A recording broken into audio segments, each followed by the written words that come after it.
there and welcome to Yarnspirations.com. I'm Mary Beth Temple from Hooked for Life, and in this video we're going to take a quick look at how to make knitted I-cord.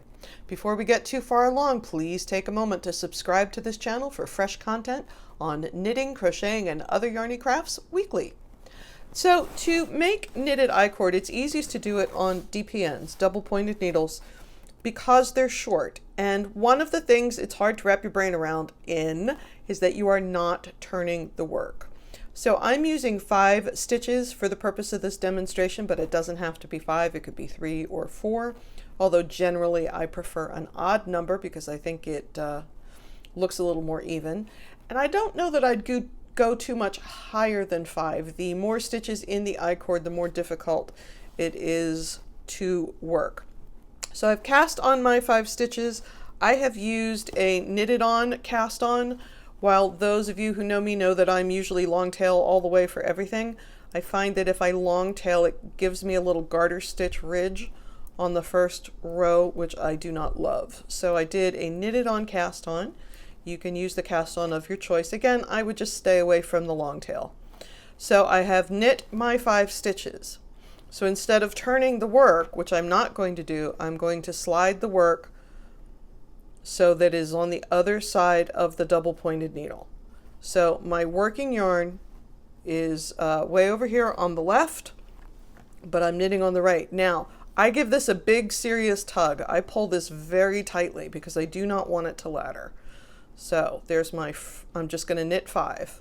2, 3, 4, 5. And I'm going to give that a little tug down. Let's take a look at the back. So you can see the working yarn's going across the back. It's kind of loose here, but it will get tighter as we go. So I'm going to, so it was here. I'm going to slide it back to the right hand side of the needle. So the work does not turn, and I'm going to pull like heck on that first stitch. 1, 2, 3, 4, and really it doesn't look like much until you get a couple of rows in. 5, slide. Now you could do this on circular needles if you had to, if you didn't have your DPNs around. If you had 2 circular needles, it depends on what your needle stash looks like. But the DPNs is definitely easier just because they're short and small and compact. Slide it over. Pull tight. 1, 2, 3, 4, 5, or how many stitches you have done. Now, again, when I'm getting it started, I like to give a tug on the beginning to get it to come down. So let's take a look and see what the back looks like. And there it is. There's our I-cord. Now, again, the reason I'm tugging so tightly right there is I do not want it to ladder. And by ladder, I mean I don't want to see the horizontal bars. If you're too loose, then that happens, and that is not as appealing. So that's why I tug so tightly on that very first stitch. But again, once you get the hang of it and you develop a rhythm, just give it a tug down. It makes all those little ladders disappear. And you can knit this as long as it needs to be. And then when it's time to cast off, you can cast off like you normally would. But to keep that round shape, let's see if I can use the right words. If you cast off across, it's kind of flat at the top, and we don't want flat, we want a cord.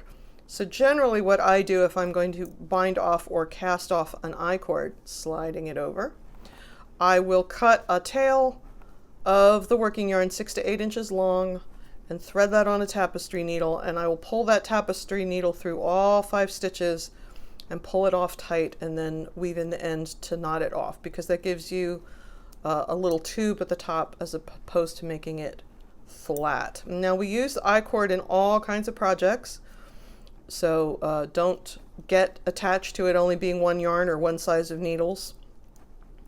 We use it all over the place. But it's a very simple skill, but it's one of those things. It's just so much easier if you watch it as opposed to trying to read the words, because your brain goes, what? I don't turn? How is that a thing?